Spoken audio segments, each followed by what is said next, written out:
Okay, so in our last video, we looked at the violinist cases, both versions, and the Beyonce's touch case.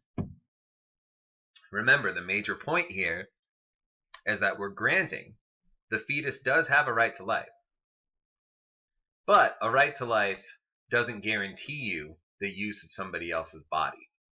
And so just like the violinist had a right to life, that didn't mean that he had a right to use your body. You were able to unplug morally. It was permitted. Just in analogously with the fetus, right? The fetus has a right to life, but that doesn't guarantee it use of the mother's body. In some cases, that can be outweighed. So far, we saw cases where the pregnancy is due to rape or incest, or cases where the pregnancy is harming the health or life of the mother. But, like I said, you're probably not too worried about those cases, right? Most people in our society, following the Roe v. Wade decision and so on and so forth, think that at least some abortions are permissible, right? But it should be an extreme case. What about the really controversial cases? What about cases where people are freely choosing to have sex, right? It's not, the pregnancy is not due to rape. It's not harming this person's health. She chose to freely have sex, and now she's pregnant, and she wants an abortion. Should abortion be permissible even in those cases? Well, let's see. Thomson has a few things to say about this, but she thinks it's not always clear. It might have to be case by case, but here's at least one version. So imagine this example of something called people seeds. So in this world, people seeds float around and blow in, and they stick to fabrics. And once they plant in a fabric, they start to grow into a human baby. You don't want kids. So you put these fine mesh screens on all of your windows and doors, right? Anywhere where there's an opening into your house, you have this really fine screen mesh. And you know that this screen works 99.9% of the time. It's very effective. However, I mean, it's still 99.9, right? So there's this risk that it's going to fail. And let's imagine it does, right? This happens rarely, but it happens, and a seed happens to get through your mesh and plant itself in your carpet. So it planted in the carpet, you know it's going to start growing into a human baby. Okay. Do you now have to raise that person and let it grow in your house?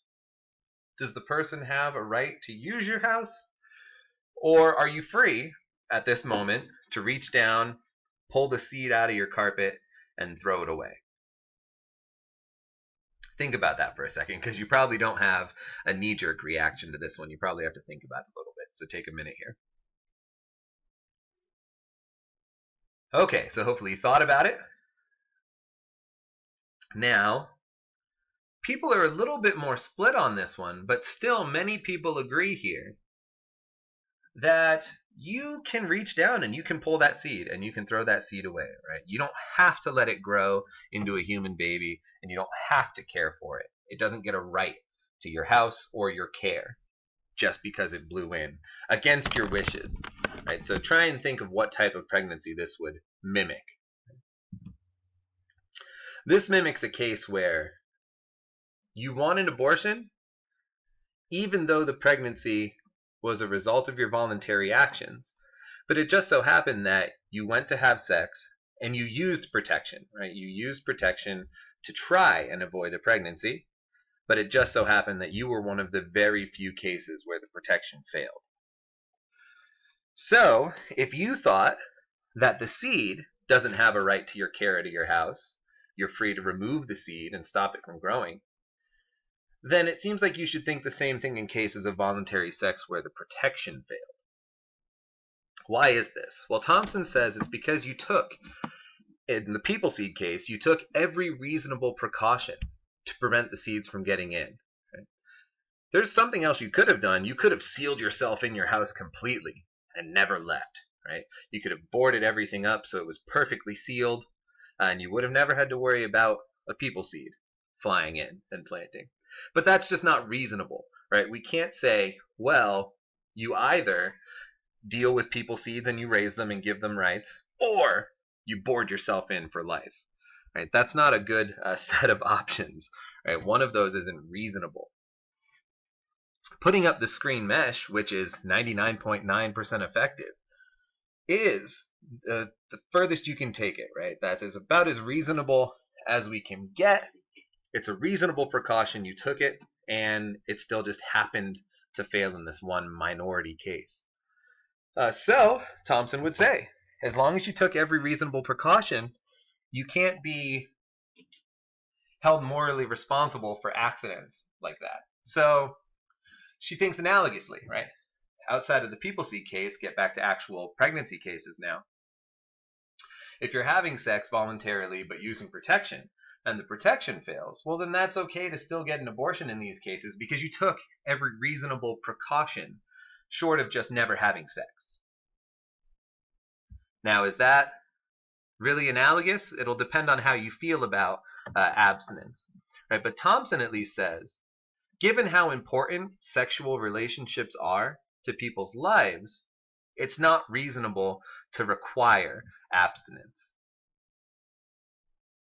So, as long as we're taking every reasonable precaution, if we end up getting pregnant as a sort of low probability mistake, right, then it's still okay for us to get abortions in those cases. Now, this is more controversial than her violinist cases, obviously.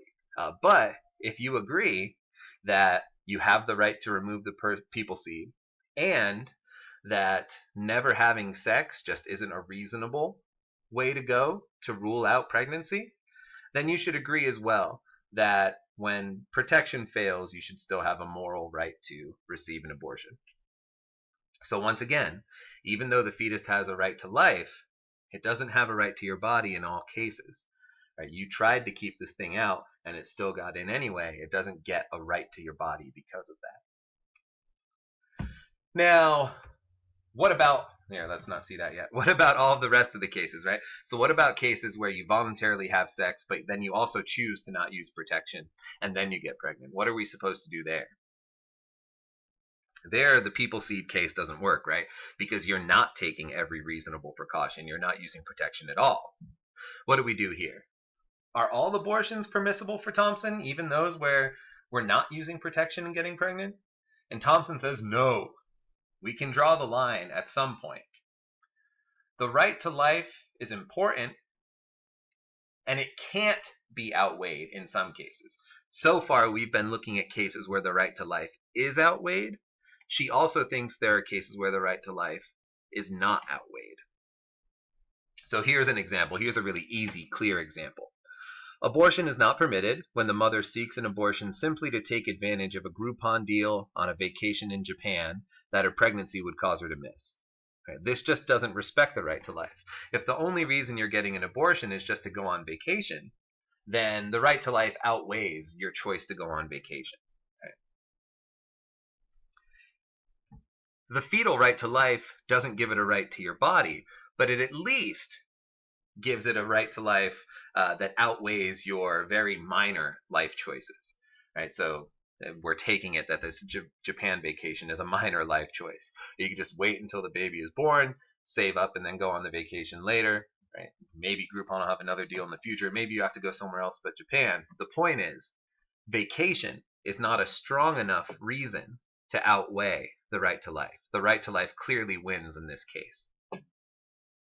So when it's not a case mimicking the violinist scenarios or the people seed scenario, Thomson says we have to look at it on a case-by-case basis. And we have to see if the reason for the abortion is strong enough to outweigh the right to life. And in many cases, it might not be. So it could be that a lot of abortions really are wrong. A lot of abortions are impermissible. But we can't say that just from the beginning, right? We can't say that from behind our computer screens. We have to actually look at the reasons the person is giving and see if that reason gives respect to the right to life. Okay, so that's all we have for Thomson. Next, we're going to look at Peter Singer, who has a drastically different view about abortion. But just to summarize, right, the fetus does have a right to life, at least we're granting it for the sake of argument, but that doesn't guarantee it a right to a body, doesn't guarantee it the right to just any old resource it needs. Some reasons are strong enough to outweigh a right to life, just as we saw in the violinist case or the Beyonce's touch case. However, in some cases, such as our Japan vacation case, the reason just isn't strong enough to outweigh the right to life, and the right to life wins. So really, it's about what respects the right to life. In some cases, we'll see that we're respecting the right to life, but we can still get an abortion anyway. Whereas in other cases, we're not even trying to respect the right to life. Okay, and that's it for Thomson this week. Make sure to email me if you have any questions. Thank you.